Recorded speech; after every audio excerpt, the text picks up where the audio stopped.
progress. If you're here to talk about the district leveraging sheet and you know, how to use it, and then how to use it in discussions with officials, you're in the right place.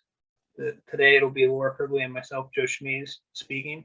We'd like this to be an interactive discussion. I think Laura's going to show you and kind of give an overview of the sheet, and then I'd like to talk to you about how you might use that to talk to primarily local county officials, but I think any elected official or anybody that might have an interest in our work and be able to support us. Laura's going to get us started off with kind of the introduction to the leveraging sheet and how to use it and what it entails. And so I'll go ahead and turn it over to her. But we, just as a reminder, if you want to, you can put chat questions down in the chat box. You can put a question there, or if you would like to, you have the ability to unmute yourself and ask a question. That's fine. And we'll definitely have some time and a little bit of interactive discussion at the end about your experiences too, because we all want to learn from each other. So Laura, with that, I'll turn it over to you. All right, thank you, Joe. I want to say hi to everyone first. I'm a district support specialist with the Indiana State Department of Agriculture. So for those of you I haven't met, I wanted to say hello. I have been with the department since 2006. And before that, I worked with a soil and water conservation district and love working with all of you. My current coverage is a southern strip horizontally across down in southern Indiana. So I reside in Floyd County. And what I'm going to talk about is kind of 101 high level, how to fill out the leveraging spreadsheet, where it is, where to find that data, and some different resources available to you as you fill that out. And if you have questions, if you want to ask me during the presentation, that's fine, or put them in chat. I don't know how I'll be able to follow that. Or if you want at the end of what I'm going to go over, I'm going to ask everyone for other suggestions, like Joe had said, kind of have a discussion. So where I want to start is showing you where you find the, I need to,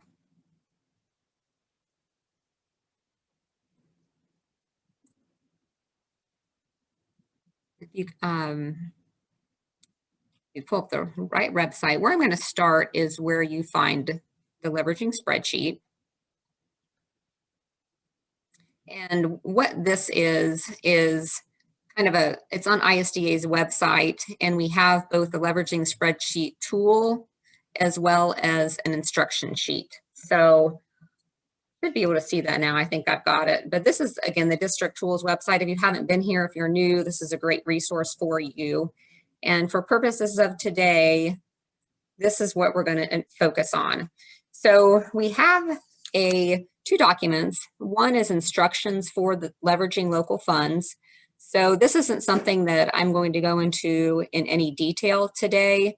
It's something that you can check out on your own, but I wanted to point it out as a resource. So it hits on some of those highlights of how to fill out the leveraging sheet, maybe some possible discussion points that you could use. And then down at the bottom, we just have some input from the field, some quotes from folks who have used it. So that can be something that you can check out if you weren't aware that it existed. And then today, where I'm going to spend most of my time is I'm actually going to click on this SWC spreadsheet for leveraging local funds. Again, we typically just call this the leveraging spreadsheet. And one thing I wanted to point out, we update this every year in the spring, typically. So districts use this at different times of year. So if it's something that you would need sooner, you can always tweak that data as best you can locally, but it usually comes out roughly in April. Now this year it was later, but typically in the spring is when we get that ready. So just keep checking back here for the most updated copy. And it has the year on here, 2020. So when we gather data for this form, it's for the year in arrears. So when you click on that, Laura, I put the district tools link in the chat too for everybody. Awesome, thank you. So when you click on that link, what you'll pull up is an Excel spreadsheet that you can open up on your computer.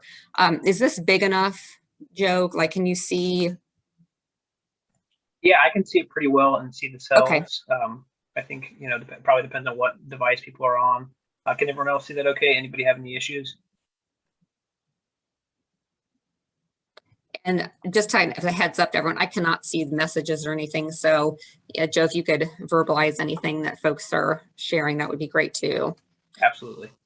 So I'm gonna go over just some basics of how to fill this out, and kind of starting up here at the top, let's look at the date. So depending on what you're using this for, you'll certainly need to make the decision of what time frame to cover. So I think a lot of districts that I see are using this based on a calendar year, because the county budget typically is on, that January 1st through December 31st timeframe. So that will work. The trouble, you might say, or something that you have to make a decision about, is how do we represent the other agencies whose data we're pulling in. So for example, the federal fiscal year, that starts on October 1. The state fiscal year, it starts on July 1. And then other agencies' data that you may be adding to your sheet, that might vary as well. So we don't have a necessarily right answer. There probably isn't one, but I would just make a decision of how you're going to pull in the different data that is different start and end dates per se. And then to keep things consistent, what I'd recommend is you just kind of make a note somewhere of what you did, so that you can repeat that the next year and kind of follow that same pattern. So just as an example, I think a lot of what makes these numbers, return on investments, high is some of these federal programs. So, some districts might pull in the previous fiscal year, or some might try to break it in half and then use half of the other previous years. Not really a right or wrong, but you'll just have to make a decision on that date. Another general comment, since this is in Excel, you can add rows. You can also delete rows and customize it to what is going on in your district. So you can do that. If you notice, there are formulas embedded in this program. So if you're doing some adding and removing rows, I just would recommend that you go back and just make sure you didn't actually delete one of the formulas that you needed. So you have this in front of you, and it's kind of like, well, where do I start? So I'd recommend that you start with information that you know firsthand. If you are new, probably a good place to start on getting the information would be your SWC supervisors, and they can help with some of that information for the local or the county budget information that's coming in. If you're not sure how much money you get from the county, you could also look at your financials, stick into your financials, maybe make an appointment with a county auditor to get a better grasp on how much money you have coming in. And that would be the contribution from the county. And then these other local investments, you might have something, for example, districts get funds from the local community foundation or something like that. So just other local investments that you get to your district could be in this section. So again, if you're new and you don't have any idea, you could go through, again, through your board members. You could look at old financials. You could chat with some of the other partners. If they have been around, they might, for a while, they're probably going to know some of the grants that you've had recently or some of the other income sources that you've had. So those would be resources for you. And if you do need to reach out to others, one of the biggest things I can share is start early. Also have that conversation with those individuals you're asking, kind of sharing what you would like as a final output, so that we'll touch on this later. There is a sample funding sheet, but you could show that this is what I'm working towards, just to kind of help them see the bigger picture of what you're looking for. And this truly is a group project, if you will. There's many different people and parts that make these leveraging sheets where they are. So it's something to be proud of. So, I'd certainly encourage the building relationship part of this that can, as you go. As you're gathering information, the local stuff and the county stuff, I think you're gonna, you'd work on that locally, of course, but as you're looking for some of these state or federal investments, if you got yourself in a pinch where, oh gosh, I need these numbers quickly, I wanted to show you somewhere you could go to get more information.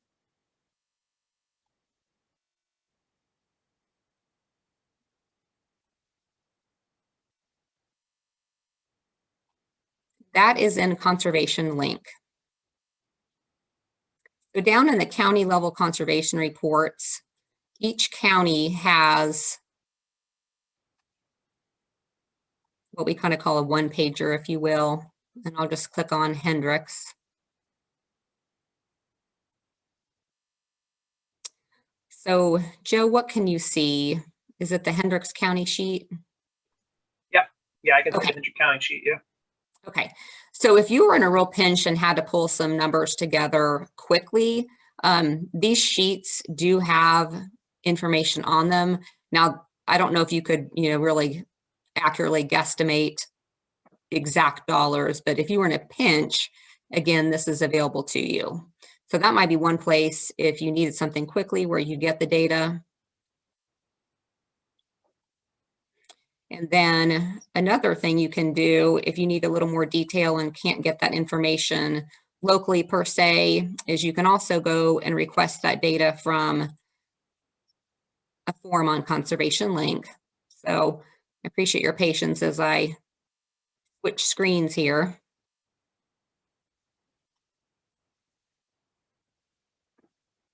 Okay, so we're back at Conservation Link. And if you needed specific data about that, you can go to this Need Data form.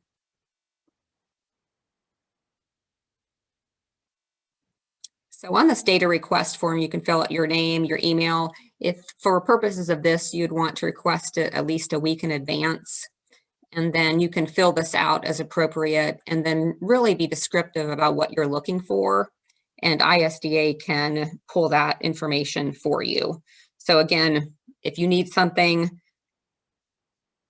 least a week in advance, you could ask us for that too.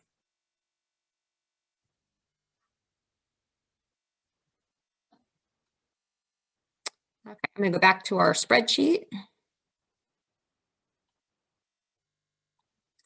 Talked a little bit about the local and county, the state. These are just some examples of different programs that are available to you. I think that a lot of times when you see a county with high numbers, it might come from these federal programs. And again, you can add stuff that's relevant to your county, take some of these rows away and really tweak it to what you want. Again, ask for these, sit down with the staff from Farm Service Agency or the Natural Resources Conservation Service to get some of these federal numbers, for example, and work on that together in advance. We also have some other programs that you might be adding. For example, if you work with the Conservation Cropping Systems Initiative, they might be listed here. Again, there's districts have lots of different grants. You can put that stuff in there. Now, this first section I've been focusing on kind of talks, is just kind of a hodgepodge, I guess, of different funds coming in, if you will. And then you'll notice down below, it's actually separated into cost share. So here are specific programs, for example, that are available through the federal agencies. These are some specific cost share programs offered through state agencies as an example. So the spreadsheet overall is broken down into a couple different parts.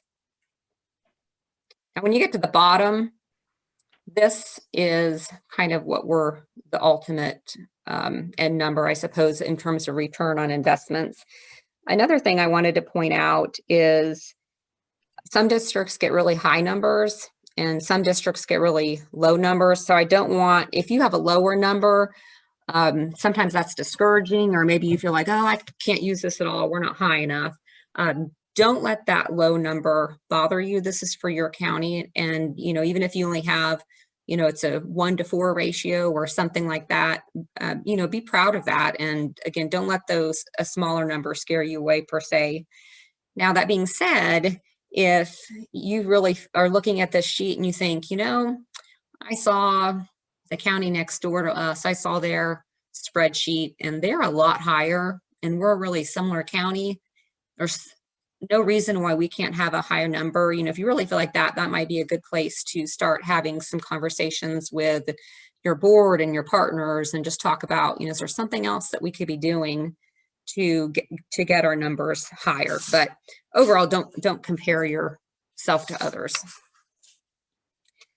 Another thing to do after you fill the form out is just kind of do a gut check, like, I mean, double check, make sure your formulas look like they're adding up correctly. But especially if you've done this before, or even if you haven't, maybe look at previous ones. Does this look right?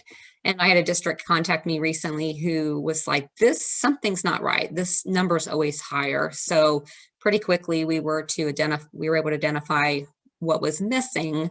But again, go with your gut and check it out. And also along those same lines, I'd encourage you to have someone else look at it. With all the different programs that some folks take advantage of, it'd be really easy to leave something out. So are there any questions right now about where you get this information or how you fill this out so far? Can you explain how you get the EQIP, CRP, CREP, and ACEP numbers? Where Okay. do you pull those from? I would sit down with, you'll probably make 2 appointments per se. So I would sit down with your farm service agency, see if you can set up a time with them. And then they're going to need time to pull these numbers too. And then likewise, you know, start with your Natural Resources Conservation District or NRCS District Conservationist. They are not going to probably be able to pull that number immediately. They'll need some time to pull stuff, but that would come from the federal staff. And again, if you can also request that information through that form on Conservation Link, but I do like to emphasize there's something to be said about taking the time to, like, you're building a relationship as you're working with us. So you can do it a couple different ways. Good question. But is that number they're going to give us the amount of money they've paid out in that year time frame, that whatever we decide is the year? Is that what number they're supposed to plug in? They're probably going to give you my guess is they would give you that data from their previous fiscal year, would be my guess. And you can ask that to get that time frame. Laura, this is Judy. I have found that our FSA, they say that they can't get those numbers anymore. And I don't know if any other offices have that problem. I have heard that before. It seems like some can and some can't. Again, if your backup is that Conservation Link data sheet. So we're there to help you out too. Good question. Okay, well, I'm going to move on. I want to show you some other tabs on here. So the second sheet, or the second tab within the spreadsheet, gets into a lot more detail about some of the conservation practices that are installed. And some feel like this is very helpful if you're able to have a more detailed conversation. And others feel like, wow, this is information overload, way too much detail. So different folks approach it different ways.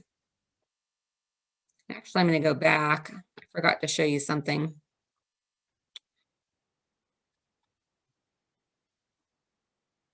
When you're collecting other information from partnership staff, what we have built in here in advance is kind of some tools and tables for you to use. So like if you're wanting to include the ISDA staff time, for example, we have this daily value, and then you can just reach out to them for an estimate of how much time they've spent with you over your desired time frame. So that's built in advance, for example. And then we have some other stuff as well, like for in-field advantage, they're calculating about $875 per farmer. Okay, so we talked about tab 2. Let's go to tab 3. This is information that we get from NRCS every year. So as you're working to incorporate individuals' time, like your district conservationist, for example, you can use this chart or this tool to help you get that final estimate. Again, we get that updated every year. And then this sample funding sheet, this kind of just shows what it could look like. So again, if you're new, I'd recommend that you check out this tab, or if you're going to have a conversation with someone about why you're looking for that data and what you're trying to work towards, you could always print this off and hand that to them as an example of, again, of your end goal. And it kind of shows you to where, you know, you can place some of these different things like a Coca-Cola grant or, you know, Clean Water Indiana. You can tell, obviously, that some lines have been added or removed from the original spreadsheet. So again, it's there to make it your own. And this is just a sample as well of some of those individual conservation practices that are in this imaginary county. Again, just to kind of give you an idea of what that would look like. So after you're done filling this out, and you've double checked it and you feel like everything is right, then your district would also want to think about how you want to present this. So we have some really great designers out there, or artistic people, and some folks have attached like a cover sheet to this and made it look really nice. Some folks might think, oh, this is kind of boring and drab, or maybe it's hard to read all this information. So they may take this information and put it into some other different format. So again, use your creativity on this one, make it your own. I have seen folks present this whole sheet as is. I've also had folks tell me, you know, for that meeting we were in, that was way too much information. Their eyes glazed over and we realized, you know, maybe it was too much. So the next time they really condensed all this into something a little more manageable, given the amount of time that they had. And then I think you can use this in different situations too. So think about what's good for the situation you may be using in this month. That might be different than what you're using it in a few months. So you can tweak that. If you need help with this, your ISDA District Support Specialists, we're here to help you. We can help get you started. At this point, what I'd like to do is open this up. And I noticed when folks joined, we had folks who have been here a long time. I also saw names that I didn't recognize. I don't know if that means you're new or I just haven't met you yet, but you know, what problems have you had? What tips do you have for others? I'd like this to be a kind of a time we all help one another.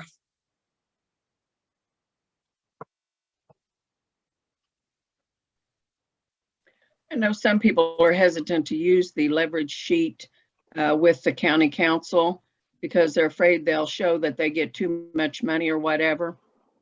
But we have also used that to say to them, what other department do you have that puts money back into the county?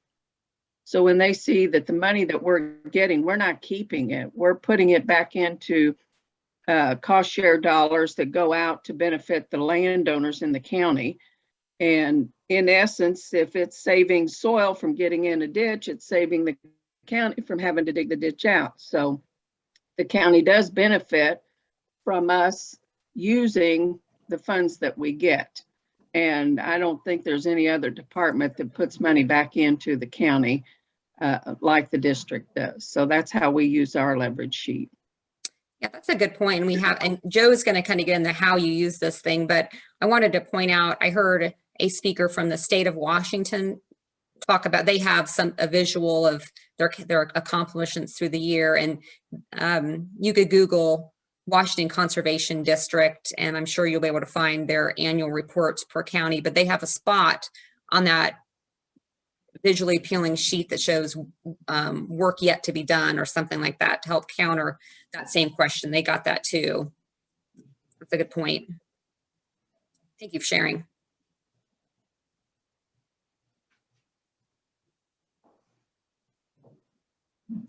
Well, not hearing anything. If you think of something later, we'd love to hear it. But Joe, I think we're ready for the how do you use this part. Thanks, Laura. You know, everybody, I'm going to talk about ways to use this. I'm going to start with a couple different kind of key points on communication. And I think that really gets to the crux of a lot of what we do in terms of taking this information and using it and giving to somebody that's going to care about it. And so let me get my presentation. I do have a PowerPoint, but yeah, this is not meant to be formal in the sense that if you all have questions while I'm talking or points to be made, again, we all want to learn from each other. And I'm going to be talking primarily in terms of talking with your local county officials. I think that this is very transferable to state officials and federal officials, whether it's a state senator or representative or a congressional representative or one of our state senators out in DC. So, you know, I think the one thing to keep in mind that this information can be used at all these different levels, but today we're going to focus a little bit more on the county level. So I want to kind of set the stage. I had the opportunity when I was in college, very lucky to hear a Nobel laureate speak. He was a Nobel laureate chemist speak. And he had talked about this example where he had given this presentation about a certain type of gene cell therapy. And he had a participant from the audience come up afterwards and just lay into him about like how it was ethically and moral and all these different things. And he was totally flabbergasted. And he went back and he said, let me explain how we get the cells and the things that we use. And he kind of walked through the whole process. And in the end, the person said, oh, wow, I really don't have any issue with this at all. And it was a strange kind of story at first. And then, you know, for us being young students, and he said, you know, the point of my story here is that if we have data and information as scientists that we have collected and we've made great discoveries, but we can't take that and translate it to somebody that needs to understand it, then we've totally failed in our job. And I think about that as conservationists and the work that we do.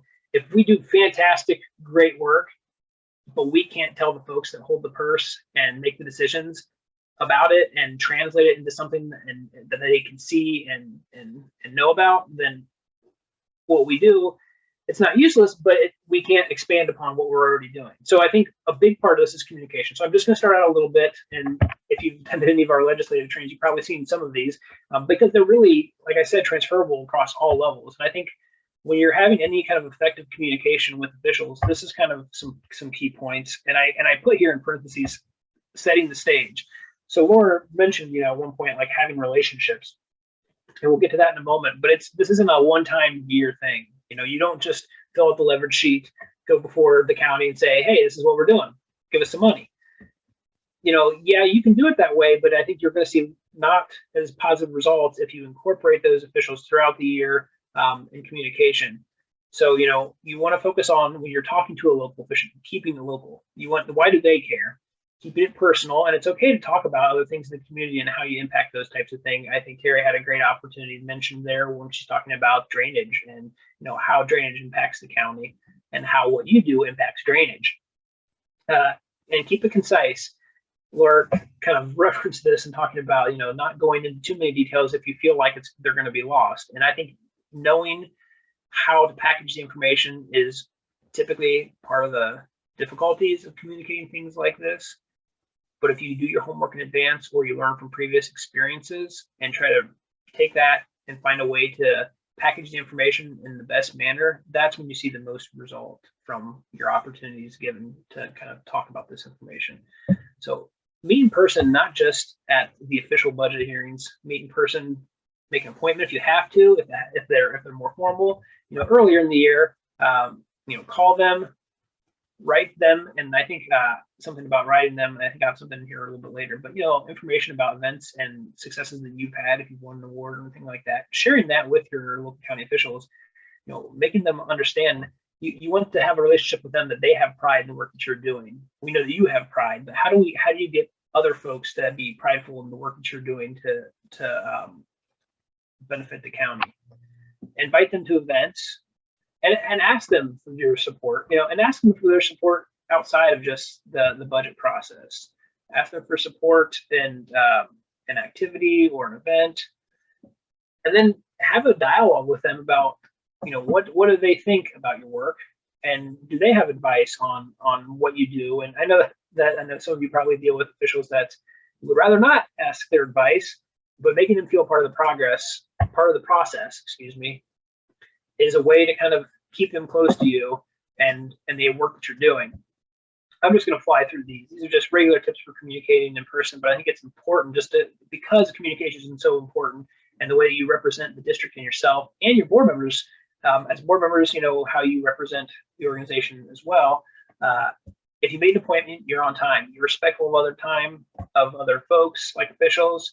If you're with a group, you make sure everybody's introduced. Doesn't matter who's best friend with commissioner or council member or whoever, or legislator. You know, always make sure that everyone is introduced. You keep it short and simple. You want to make your points. Stick to your main point. You know, try to illustrate with anecdotes if you can, but also the next point, don't kind of go on tangents. Don't assume that everybody understands the jargon. You know, some of the folks you might deal with might be farmers, others might not. You know, some might be familiar with some of the conservation terms, others not. And so I think that's important, depending on who you're talking to. Keep away from acronyms. You know, if you're talking about the financial investments programs, if they know what EQIP and CSP are, yeah, that's fine. But if you can find a different way to talk about those programs and just using the acronyms, that makes sense to them. You know, a program for more beginning farmers that are getting started in conservation versus a program that is more for farmers that are already established and want to extend their conservation practices.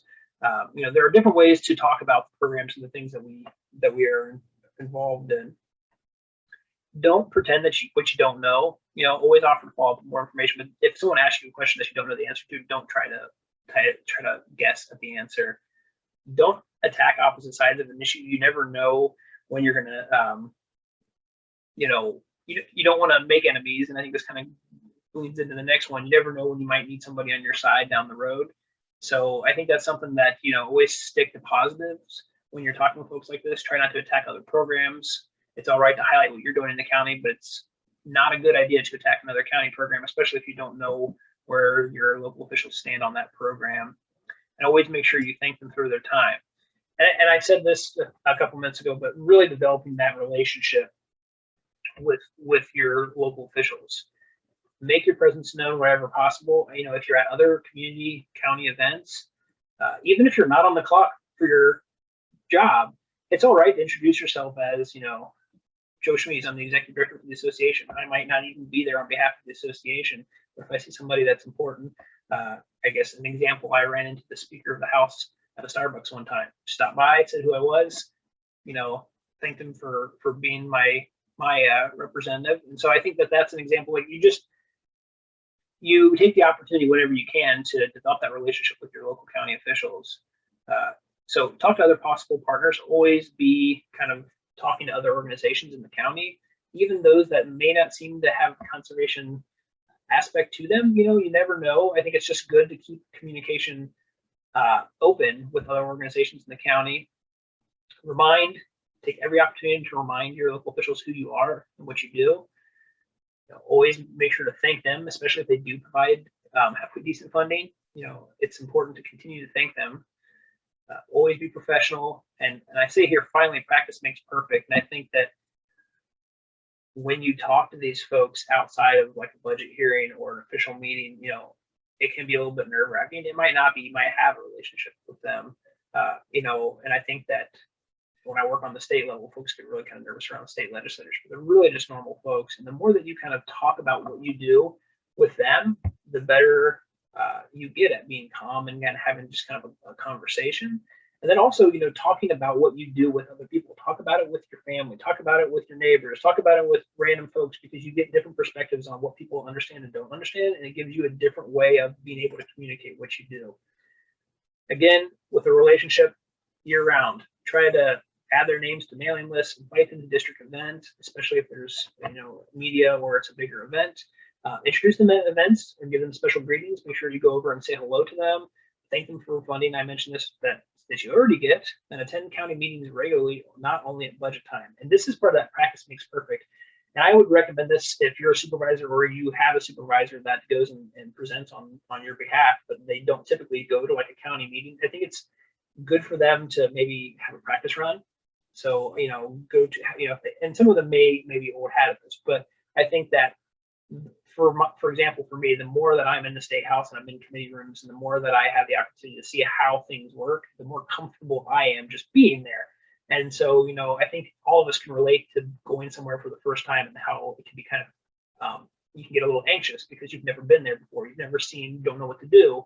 And so I think that when you have that practice of being there in advance, and even if it's an empty room, knowing where you're going to present, how you're going to talk, I think that it's important to kind of have that practice in advance. Always assume that they are allies, be positive. And I'm kind of beating that one in there, but I think it's important, to try to do your best to be positive. I think it's okay to identify yourself beyond district connections. I try to tell folks this when we go to the state house, especially with legislators, but at the county level, you aren't just who you are in your work.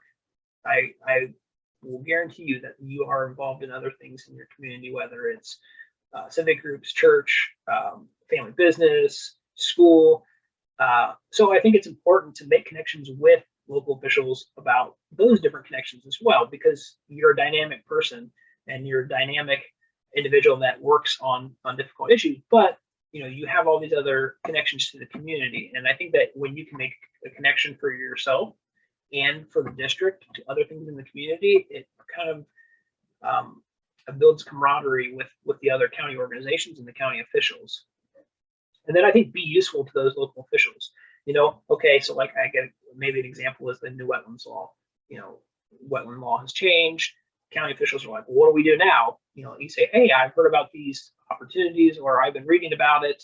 I think that we tend to forget that we're the experts in conservation and that we know more than a lot of folks on this type of work. It doesn't mean that you have to know everything, but folks that may know more information. And so always be that person that can be useful to the county officials, that can provide information to them. I think keeping tabs on them, it seems kind of creepy, but I think knowing what your county officials have voted on and where they lean on different issues, it helps you in any kind of conversation you have with them about funding specifically. I can remember an instance standing up in front of a board for a watershed steering committee when I did watershed work, and one of the individuals hammered me on, well, why should we care about water quality when we're having problems with our school system and education, and kind of went on this. And it was eye-opening for me because I realized, hey, this fellow is not concerned about water quality right now because he's got bigger fish to fry. And so it made me think of, I need to be prepared in instances like that to have an answer, because that's not what he's concerned about. He's concerned about education right now. Give public recognition to the deserving officials if you have awards and honoraries. Attend social events where they're present, and not to lobby them, but again, just to be a member of the community and talk with them. Make calls, send emails, not just at budget time, not just when you're looking to go to a budget hearing, and don't forget to notice and thank anyone that's helped. I think that sometimes we know who our partners are and that what their contributions are, but if local officials don't know how good we are at partnership building, then we might assume that they know more than what they do. Now, I left this last thing here, advocating, and advocating is not the same as lobbying. Lobbying, maybe you're asking for something. Advocating is where you're really saying, this is what we need to do with the environment. These are the things, and types of things that need to be done. And really what you're advocating for in terms of conservation is all the time. So I want to kind of tie this back. I apologize. It seems like I went kind of away from the leveraging sheet, but I was kind of building the stage there to talk about leveraging. And I think so. Talking about what are the basics of leveraging funds, and so I think the easiest one is how much total funding was brought into the county. What is the totals? Federal, state, private. I think that Laura did a good job of mentioning. Try not to forget things. I think it's easy to maybe forget some of the little things. For example, I was just thinking for our new urban soil health program that we have some funding available for events and support for on-site visits and that type of thing. If you participate in that and a local soil health group brings in money, that could be part of what, that's a different type of funding that you brought into the county because you're involved in that program. And then I think, you break it down, you can break it down in those categories, but Laura said, the ultimate there at the bottom is that return on investment. And when I talk at the state level with state legislators, and it should really be the same at the local, is, if you give us money, what do you get in return? I think that's, that is the return on investment. And if you think from a personal perspective, if you've invested in something, if I gave you $10 for this great product and you give me a portion of the sales and you give me back $20, wow, you just doubled my money. And so I think when you think about return on investment, think about, what is that for every dollar invested? And so I think there's a total return on investment, and then you can break it down in different categories. And then I had an example here, and then I wanted to talk a little bit about what Laura mentioned, don't get discouraged if the number's lower. And I kind of also wanted to say, you know, what do you do when it's lower? So here's an example. I think this is just really broken down by the high level categories: federal funding, state, local. And then so if you look at this on total return on investment, for every $1 of local funding that's invested in this district, there's a return of $8.52. That's fantastic. If that was your retirement fund, you'd be pleased as pie to put $1 in every day, I'm sure.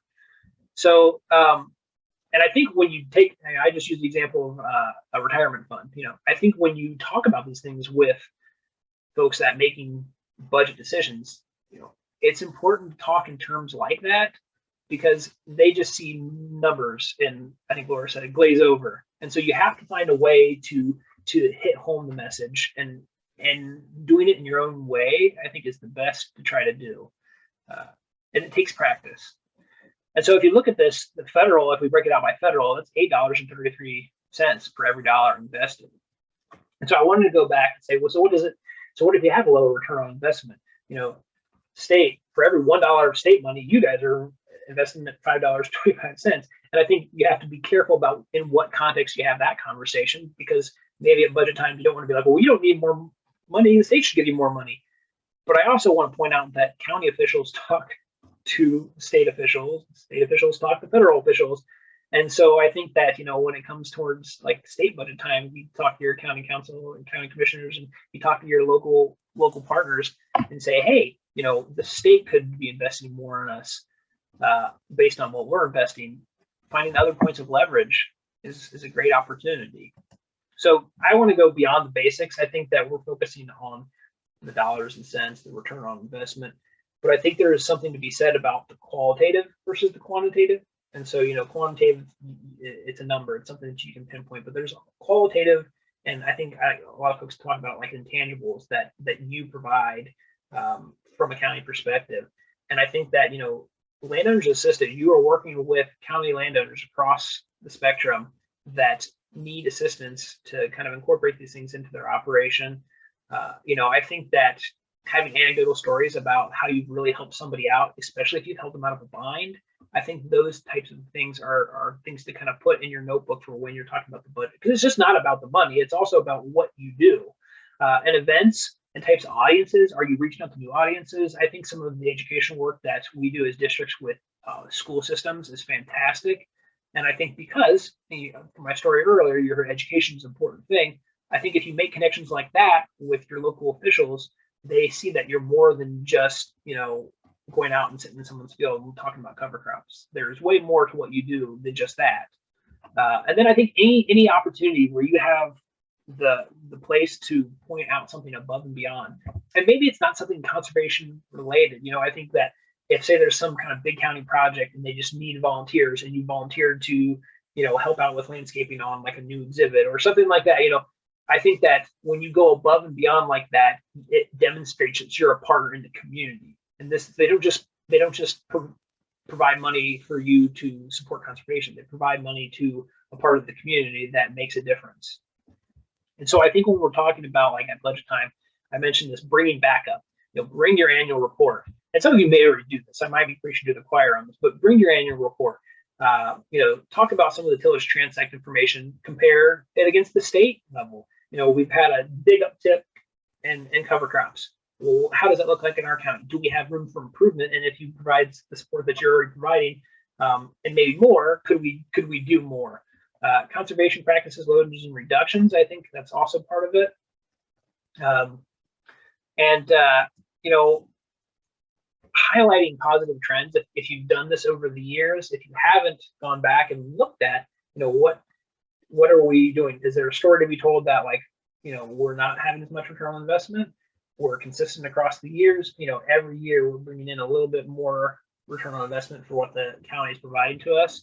And so I think it's important for you to go back and look at that information and decide, what does that tell our local officials?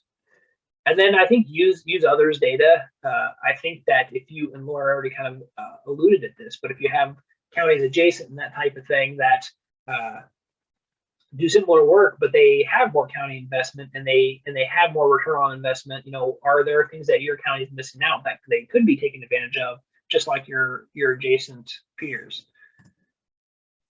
So I'm going to go through and I want to talk about the pitfalls and possible ways around them. Laura shared with me just a couple of like anecdotal things that they've heard back about the leveraging sheet. And so what I want to do is give, you know, my best answer to maybe a pitfall. If you have one to add, please, I think you can unmute. And this is why this part, you know, we're kind of getting into the last 15 minutes, and so this could be some discussion too. But I'll have a pitfall, and I'll kind of tell you, you know, what I think about it. And if there's anything, just hop in. I'll pause for a moment, and then, you know, keep going for sake of time, and then we definitely have time for questions. But I want to, you know, if you say, Joe, okay, you said this, but that doesn't work for us. It's okay. Don't be afraid to speak up. I don't have all the answers. This is just, you know, how I might deal with the situation. You know, this one was one that I thought of. Our presenter didn't truly understand what was on the sheet, and when asked questions, couldn't respond. I can tell you that you can never prepare and guess every question that's going to come at you. But I think that whoever is presenting the information to your local county, at the local county meeting, I think that they need to be as prepared as possible. I think that they need to know what the funding's for. You know, we talked about like asking about where did the federal funding information come from? You know, what grants or agreements, projects are you involved in? What do those look like? I think that you can never almost prepare too much, and you can never prepare for every question. But if somebody doesn't understand what they are talking about, then it's not going to be helpful in your case of making, especially, it doesn't matter how great the numbers look, if you can't, again, that communication articulate that, then it's not helpful for you. So I think this is really about preparation in advance and, you know, working as a group to make sure that everyone understands what's being communicated and the best way to communicate it, specifically the person that is presenting it. So the next one, since you're pulling in millions from federal sources, we don't need to fund you too. And I love this one. This is the fallacy that dollars implement themselves. I love this. I've had this discussion with a couple legislators at the state level, and I can tell you that one of the things we do on the federal level from Farm Bill perspective, when we meet with the federal legislators out in DC with NACD, with our national association, we talk about conservation technical assistance, which is money at the federal level that gets appropriated every year for staffing and technical assistance funding that can go to projects and districts and partners. And so I think that there's a misinterpretation many times that, you know, you have all this money from the federal programs, it's come into the county, it's just going to get put on the ground. And I think that that's where we can help make that connection of, you know, I still go back to an advanced cover crop training. I think I was through CCSI that Barry Fisher was talking about.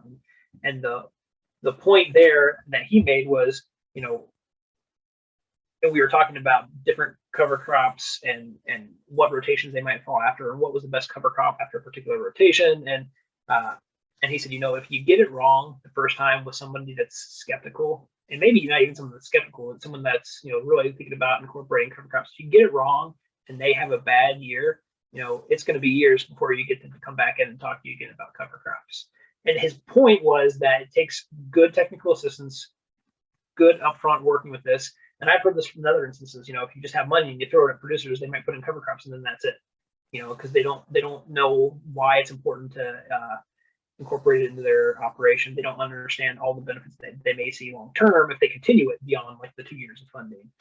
So I think that those are the types of things to try to articulate when you hear this. You know, there's this federal money. Like, why do we need to fund people on the ground that can do the work?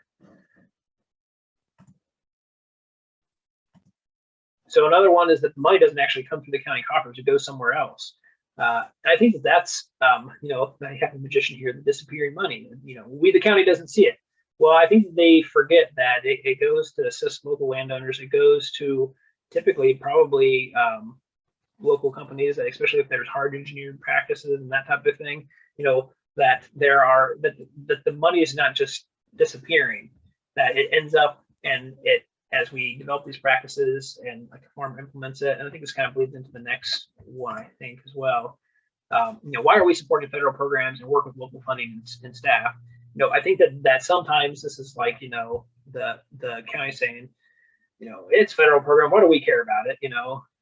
And so it's like the squabbling siblings here. But I think that what I was saying in the last slide is that, you are making practices more sustainable.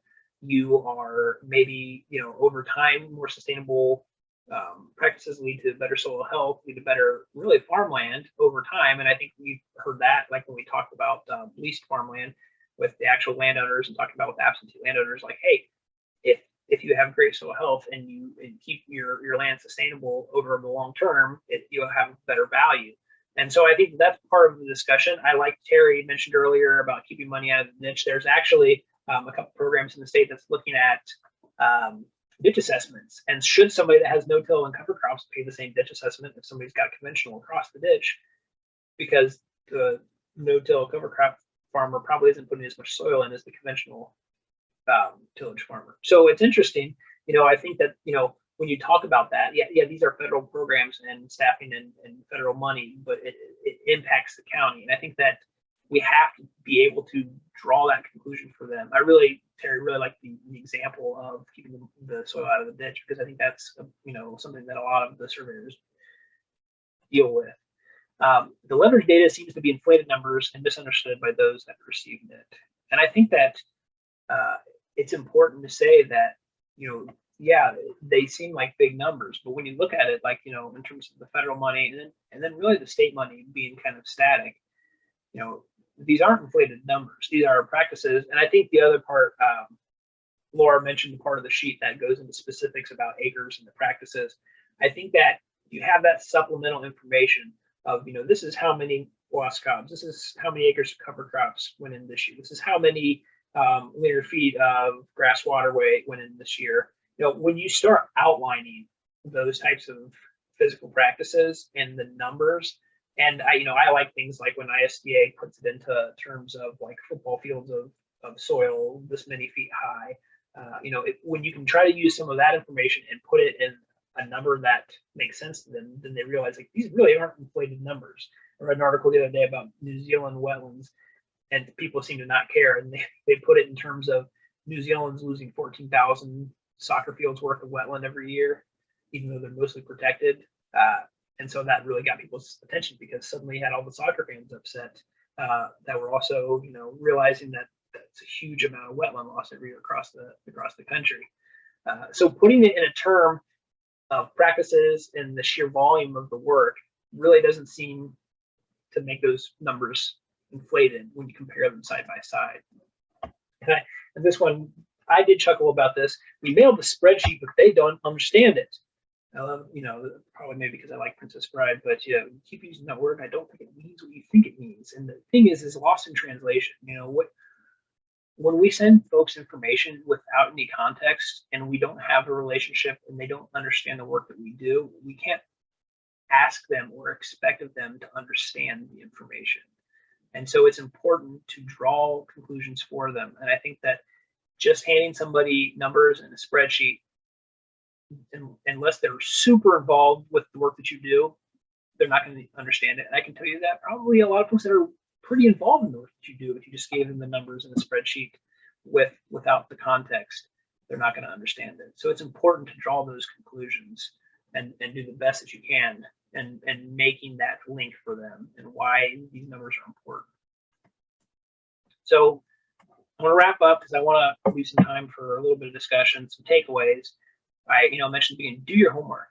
Make sure that whether it's you or your board, or whether you're a supervisor or a staff person, when we present information like this, we need to kind of know the background and try to do our homework to our best. We won't know every answer, but we can always follow up with more information. Practice makes perfect or close. You can never prepare for every question. I think you learn something every time. I do every time that I try to present information to somebody that's a decision maker. And then that leads right into the next one.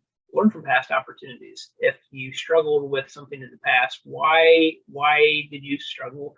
What was the crux of, like, why did they buy into the information you were presenting? Why did they seem to not understand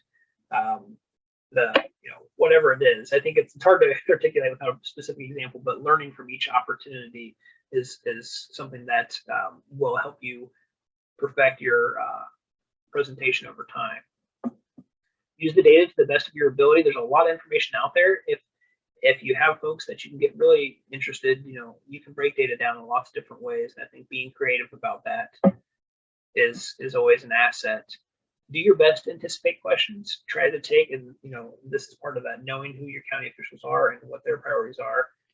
Be proactive in trying to figure out what you think is coming your way in terms of questions.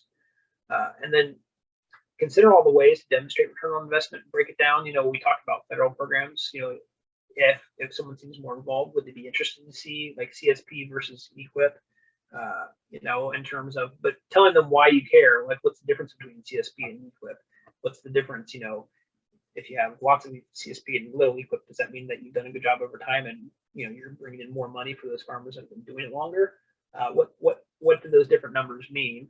And that's something that you don't want to get into the weeds in a budget hearing. But if you're having those conversations in advance and over time, those might be able to be brought into the discussion.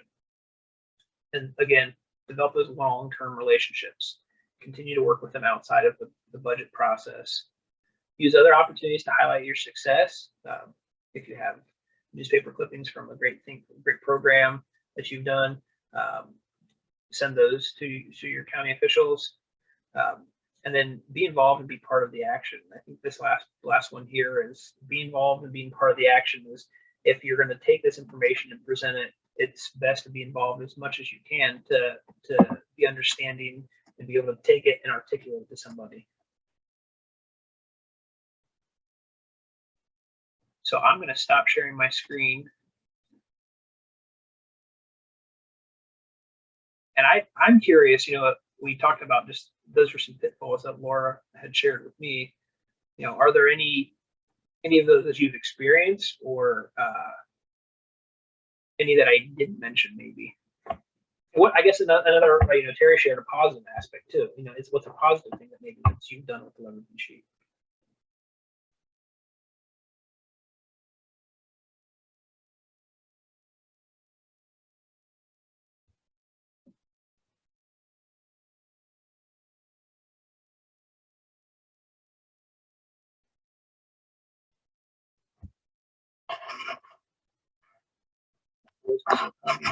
I'll sleep, I think.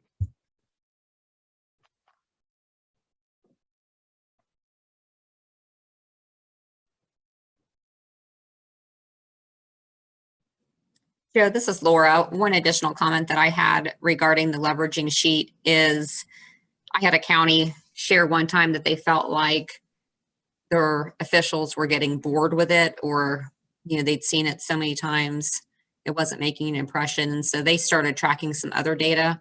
So I think that's important to mention. This is just one tool, and that following year they used something else and they got a good response out of it. They were really impressed. So again, this is just maybe one way to display your worth, and there's certainly many other ways you can do that.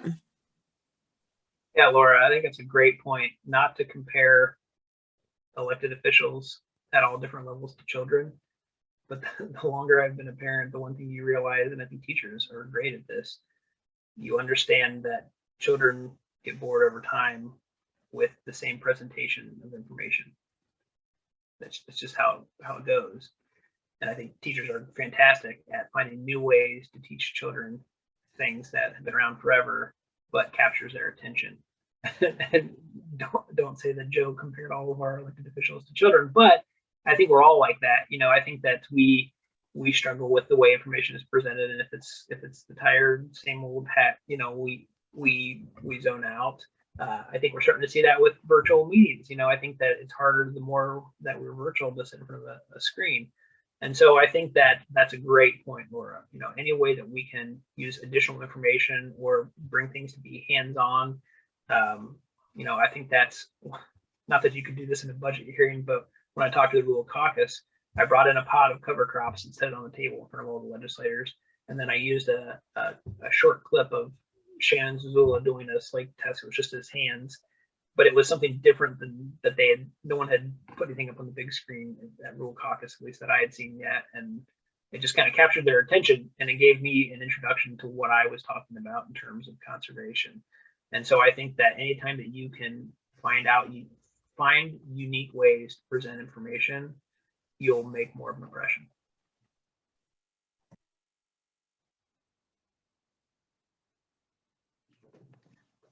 Using the slate test is a great idea. That's not something we've tried before.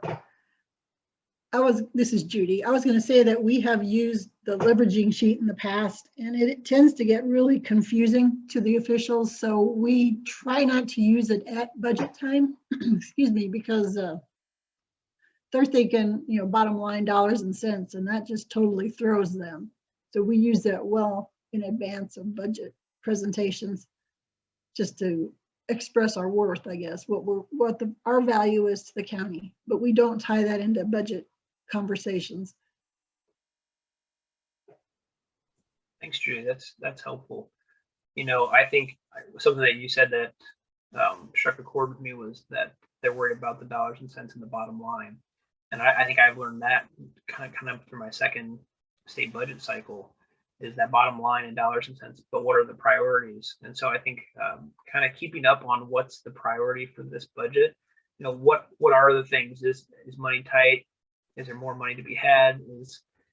Are there specific priorities the county's been after for years that they're going to go after? And, you know, I've seen that, like, working on the state budget level, that, you know, it's good to know those priorities and, you know whether it's going to be an uphill battle or whether it's going to be an easy go, or and I think kind of keeping track of what else is on the plate is important as well.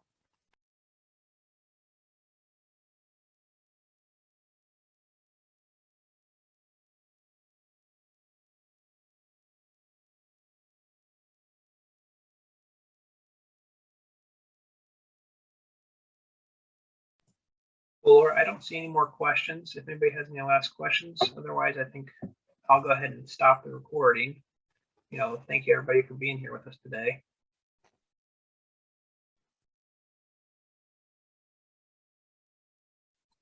Thank you everyone for joining and providing comments. Thanks, Joe.